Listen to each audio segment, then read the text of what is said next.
What's up guys, Dave Gibson here and welcome to the Thunderbro Book of Methods. In this series, we're gonna cover different training strategies to help drive muscle growth. Today's method is overload eccentrics.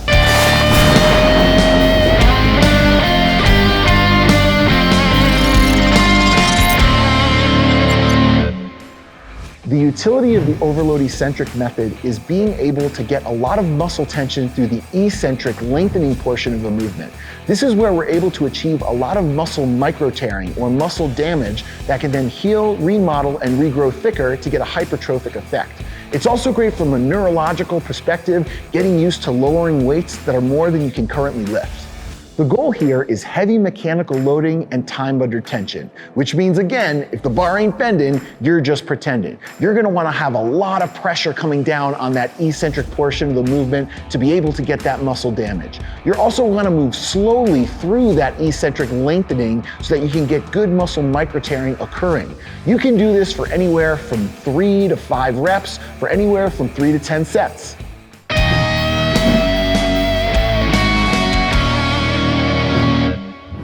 So let's talk loading, sets, and reps. You can do this a variety of different ways, but the main guideline here is we're gonna lower down some really heavy weight. Now you can do this by loading the bar up with anywhere from 90 to 110% of your 1 rep max and having a friend help you assist the weight up in what we might call a forced rep. Or you can have a buddy press down on the bar at 60 to 80% of your 1 rep max, where you're getting more pressure through the eccentric portion of the lift and then even assisting up through the concentric portion. You can do this for anywhere from 3 to 10 sets, and we're looking at rep ranges that usually go from 5 to 15 reps.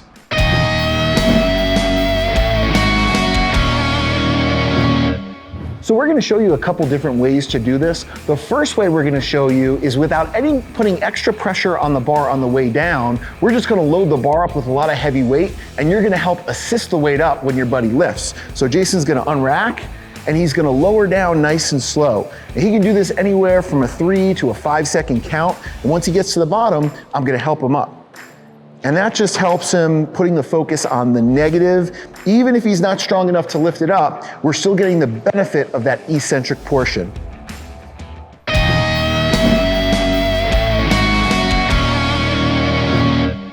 So as the spotter, I just try to stay near the bar so I can grab it right off the chest. And I don't want him really to be working too much on the way up. The focus is just him controlling the way down. That's gonna burn out really quickly. It also allows him to focus on proper positioning on the eccentric. When you're spotting, you can use your legs just to make sure you're not putting yourself in a precarious position. Try not to teabag your partner though. So that's what we call a forced rep, utilizing that for the overload eccentric effect. Just again, the focus for him is just coming down. So outside of just putting a lot of weight on the bar, more than an athlete can lift up, and assisting them on the way up with a forced rep, another way to do overload eccentrics is by putting a moderate load on the bar and giving an athlete extra overpressure through the eccentric. This is cool because the spotter can actually modulate the amount of pressure on the way down as the athlete starts to fatigue. So Jason's gonna lift up, and we're gonna do a 5 count down. 1, 2, 3, 4, 5, and up. Good, and I can give him a little assistance up. What I'm really focusing on is giving him good pressure down, and I don't want him to go any faster than that 5 second negative because that's the goal for this set. The way we're doing this overpressure set is not with a tremendous amount of weight. In fact, this is about 60% of Jason's 1 rep max, but we are challenging him on the way down by pressing down on the bar as much as he needs to really challenge that slow descent. These type of sets are the ones where you get really sore because there's a lot of load through that negative. And that one was even a little fast, so I'm just gonna lighten up the pressure because I see my athletes starting to fatigue. Good. So that's overload eccentrics with an athlete getting overpressure from their spotter.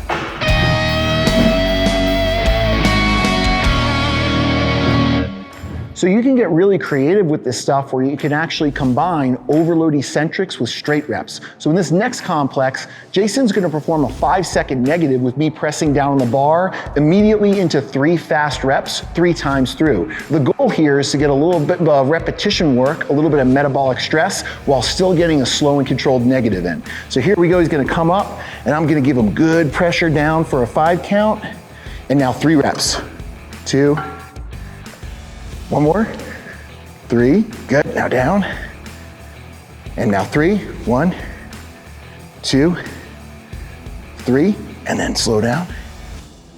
Good, 1, 2, 3, good.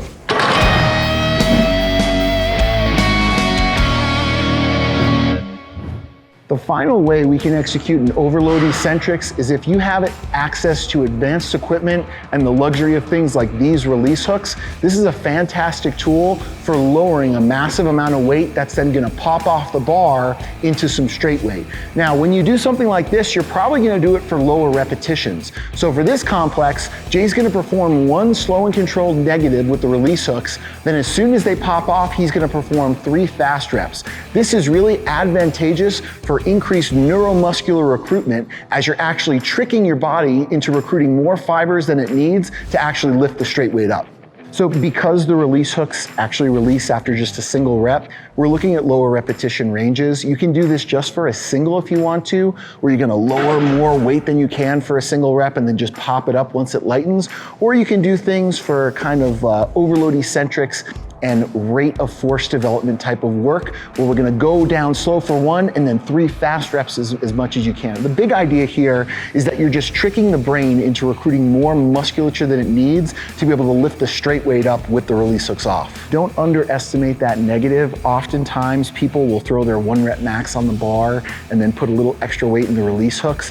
But that lowering effect, the eccentric, especially controlled, is very fatiguing, and you never want to get caught in a position without a spotter where you're getting pinned. So I recommend if you are doing this on your own, don't clip the bar, because then you can easily ditch it to the left and then to the right without somebody finding you in the gym 3 days later with a collapsed lung. So I'm gonna cue Jay. As soon as that weight hits the ground, the cue for him is to bang out reps fast. Here we go, Jay. Nice and smooth, gotcha. Slow. Slow. And 1, 2, 3, nice. Yeah, this again is like a really cool strategy once you've kind of gotten the vernacular and a capacity with just straight bar bench pressing and progress has slowed down a little bit. Throwing in different types of implements like this is a great catalyst for progress. Not just a catalyst for muscle growth, but also the neuromuscular effect of being able to become stronger in how your brain communicates with your body.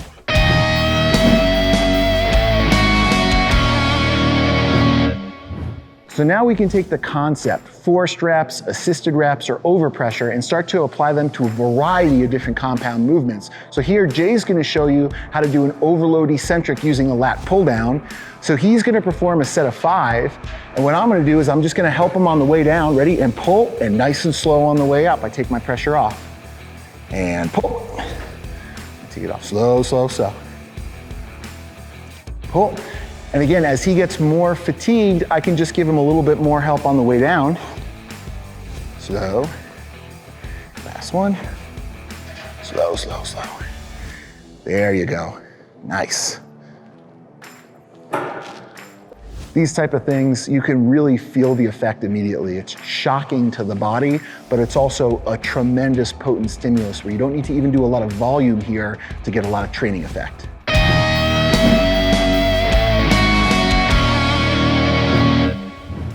So if you don't have a sweet lat pull down machine like this, the equivalent, if you only have a pull-up bar, could be something like a jumping pull-up with a 5-second negative. So here Jay's gonna show you with a nice wide grip pull-up, he's gonna use his legs to help jump him up and then slow down. This allows him not only to get a little bit more loading on the way down, but he can accumulate more volume because he's getting assisted through the concentric portion of the movement.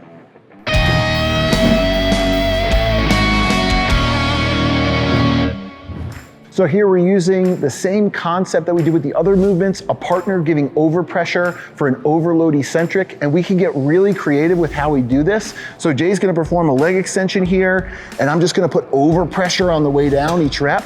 We can do this for straight reps, or we can do one where he controls down nice and slow, and then 3 reps on his own just to pump some blood.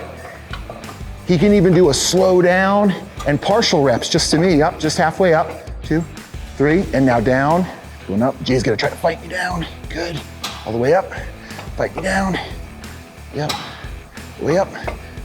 Good, now 3 halves, just to me. 1, 2, 3, now all the way up, and now fight me down. Good, there you go. And again, like you're kind of playing around with different ranges, but the theme here, fight, fight, fight, fight, fight, is that negative is really getting worked hard. That's a way, again, to get more load on the way down when the muscle is lengthening than he's performing on the way up when it's shortening. Up, over pressure, half rep. 1, 2, 3, all the way up, down, half rep. 1, 2, 3, all the way up. Slow, slow, slow. So you can kind of get as creative as you want depending on the effect that you're going for.